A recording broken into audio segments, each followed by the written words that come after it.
Jim and Terry Show. It's the Terry and Jim Show. Jim is back from his refreshing, invigorating, vitamin D exposed through all the sun in Florida for 2 weeks. Welcome back. Yeah, it's good to be back. It was an interesting vacation.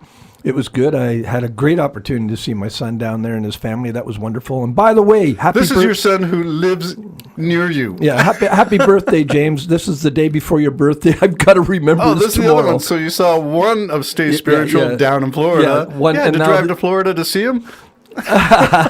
And James, the other one. James's birthday is tomorrow, so happy birthday, James. Mr. President. No, happy that's a wrong one. birthday to you. Okay. That's got to be really creepy coming from a dad, so never mind. Never mind, ignore that. Yeah. Now tell me about the big observation that you had was of, well, the two observations. One, about your route planning and technology, and two, was about the size of things. Yeah, and remind me, number three, there was a physical reaction I had to the United States that was positive. You had a physical reaction? I had a physical reaction to the United States, or a negative reaction. You don't look any brown. You don't look like you caught a lot of sun. Oh, I did. That's a physical reaction. Yeah, that wasn't the That wasn't it. All right, okay. Why don't I just explain the third one first? Okay, do whatever's on your mind first first. one is a friend of mine at church said, because I'm dizzy all the time. I'm dizzy as I'm talking to you right now. I'm dizzy all of the time, and it's a little bit of annoyance. So he said, when you're down in Florida, check out how you feel, especially if you're around the ocean. And he lives half the year in Mexico. So I did. And I was not dizzy at all. Question? I don't know. I came back. He says it's oxygen. He says the ocean, it does something. It takes something out and replaces it with oxygen. I don't know if it's the moon with the tides. I don't know what it is. Okay, makes sense to me. And so when I was down there, I noticed I wasn't dizzy. And then immediately upon getting away from the ocean, I became dizzy again. So it's specifically salt water because you're near a lot of water. I'm near Lake, and I'm right on the shores of Lake Simcoe. And I haven't noticed if I've been over at my friend's house right on the water. I haven't noticed, to tell you the truth. I'm going to vote for ionization, which is salt is maybe an ion. Maybe. And I think ionization. Get yourself one of those quartz lamps and see if it affects you at home. Maybe. Anyways, that was that observation. Okay, observation. All right. Ocean's good. I took tests when I got back. Some friends gave me one, but my oxygen levels seemed to be fine, and my heart seems to be fine. So he suggested just breathe deeper if you can, and maybe that'll help you. So other than getting an oxygen machine. How many fingers am I holding up? You got 3, 4. Good answer. Okay, so the other things that I observed down there was portions of food had shrunk. Really? So they're more Canadian-sized portions? Oh, no, or what are you saying? No, very much less than what you would get even there. Oh, give me the good example. I'm holding the best ever mug, and this is a mug of coffee. Yeah. This holds more than a standard cup. Yeah, if you made that into a Dixie cup, kind of down. You know, the Dixie cups are those disposable ones you usually get at the dentist where they actually just swish your mouth. Yeah. So if you form that to be narrower at the base with a handle on it and maybe knock an inch off the height of that and knock maybe an inch off the width of that and getting a 3/4 You're breaking my heart. I enjoy my coffee, and if you had to serve my morning coffee and $3 a crack, $3, and you better track them. You better track them down to get a refill. $3 US. Yeah. Oh, and track them down to get a refill. Goodness. I told you about my eggs Benedict. It was at your eggs Benedict Arnold. You're in America. It was Golden Griddle. We had Golden Griddle. No, you said Golden Saddle. Maybe it was Cracker Barrel. And I went in there and I ordered eggs Benedict. Well, that's and I swear it was quail eggs. I mean, it was so small on a little teeny English muffin, and everything was smaller. And the cup of coffee, again, You have to, can I have another cup? Unbelievable. So your culinary experiences in Florida were not anything to write home about. Well, the restaurant and the resort I was at, the Italian one wasn't open for Mother's Day. I was going to take Christina there for Mother's Day, but it wasn't open. The Mexican restaurant was, and it was good. Good food, good service, good everything. So it was good. I wasn't even really upset with the price. The Italian one, last time I went there, cost me a fortune. So the weather was perfect, but the resort itself would not take cash. All the shops, everything, no cash.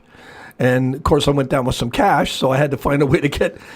So the one time in the restaurant, the waitress said, if you can pay exactly, I can take cash, but I have no money to give you change.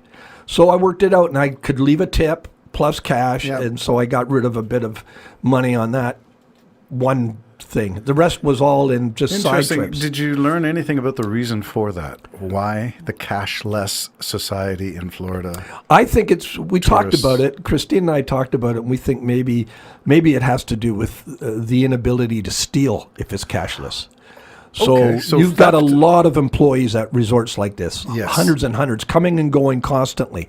And so I remember when I first went to Westgate, everything was way more open and liberal, and a bartender would give you an extra drink, all kinds of stuff like that. When back in the early days of Westgate, well, I guess if it's cashless, everything's going through. Yes, everything goes through. So I've come to the conclusion with Christina that's probably why. It stops thievery right off the bat, and you don't need Brinks to come and pick up anything. Oh, doing Brinks out of business and Wells Fargo. Well, a lot of things change, don't they? Yes, change is the essence. But theft as the reason, is there any evidence for that, or is that just surmising? Have you read anything? No, I have not read anything, but you could see how it could happen. Yes. Even I remember one time I was down there and someone I knew claimed that someone broke into his safe and took 800 pounds of money. British currency. Yeah. And, maybe it was $800 worth of currency. And there's no proven it's, you got it in the safe. We don't have, there's only certain people who have access to the safe, and they are security.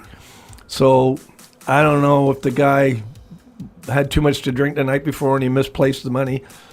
Nevertheless, that eliminates that too, don't it? Because no need for American money. Well, there's a question then that can be answered by doing some digging, and that's the question of why the cashless society in the restauranting, hospitality industries in Florida. Is it because of theft? I'm guessing. Okay. Well, you got a lot of people you hire, a lot of friends of people you hire, a lot of illegals. So you can't keep track of everybody. You know what I mean? I'm not blaming that. I'm just saying, but this is the flow of people. Right. And if you've broken one law to be someplace, why not break another? Now, there were three things. You got your first one out, which was the ocean doing good for your balance. Yeah. The second one is about the downsizing of America. Yeah. And you're suspecting the third one is my woman's infatuation with Google Maps, which is dead wrong, and it caused me so much grief because I drove this time. I drove down and it took me through small-time America. I kept saying there's something wrong. I've driven before in the past. Instead of taking the I-90. Yeah. 20 years ago driving, there was highways all the way. You went through the coal mines of Pennsylvania. Why do I feel like Trump here? I looked like I was acting like Trump with the hands going. And then coming back, it decided to give us a tour of Lake Erie coming back, as opposed to going on the highway to Buffalo to cross the border. So this was a real argument between me and my honey pie, which took us a couple of weeks to get over. Now, we're not talking about relationships. It was a holiday, and we're just talking about the technology. Google Maps is the bane of your holiday existence. Yeah, we use Google Maps. When I've got an iPhone, I could have just used iMaps, and I don't think anybody. Why didn't you put your phone on your dash? It was my phone we were using, but Google Maps. Oh, but because she prefers Google Maps. But she wasn't doing the navigating, was she? You were. Well, she was helping me with the navigation. She had to. Coming back, it took us through a seniors community in rush hour, by the way. Yeah, rush hour. Rush hour in That's a seniors community. Always wonderful. But at that time I was wondering, she could have been right, because I was wondering if it was, we just finished torrential rain, and I'm wondering if the highway was washed out or something.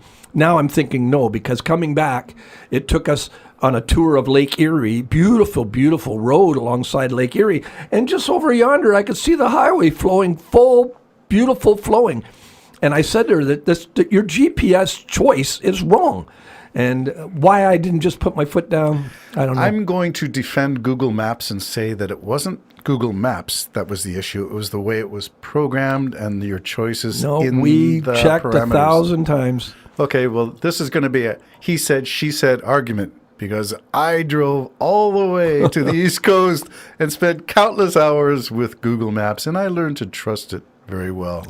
Nah. And you have the contrary Well, then experience. So she's insane. These are two anecdotal evidence. She programmed he said, it behind my back, because I had it checked 5 times. Okay. Make sure we got highways on. But it just decided to take us off Well, highways. your retirement communities are not highways. Yeah, I know. That's an oxymoron. Yeah, we went speeding through the retirement community. Oh, Okay. it was. Well, there you go. You got some good experiences. It was like overall. Shady Acres or something. It was Shady called. It was, Acres. it was That's really a great retirement name. Someplace you and I would wind up at the end of our days. Very good. So one of the positive things for you was that you were able to have a holiday. Now, even though your son lives near you here in Canada, just down the street from you, you got to see and visit with them in the context of the timeshare. Yeah, I wish I could take all my family down there. Back in the day, I did. You did, Obviously, yeah. my That's how my you boys started were it. with me, and we went down there, and my deceased wife as well.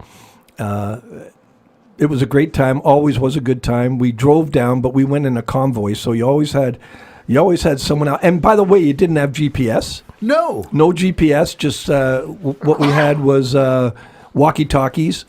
And we'd go down there, and as I was trying to convince Christina, it's highways all the way down. I don't know why we're going through small-town America. But Google insisted that was the faster route. You're on the faster route. You're on the faster route. Well, you're not. Yeah. And so what do you do when AI tells you one thing and you see with your eyes Do what you're something else? told. Do what you're told. Okay. Whoa, that sounds like leading on into a political discussion of Trump's campaign ad to put out the German flavored one where he is Hitler and he puts the Reich at the bottom. More to come on the Jim and Terry Show with Welcome Back, Cotter, or Jim, one or the other. Hi. Bye.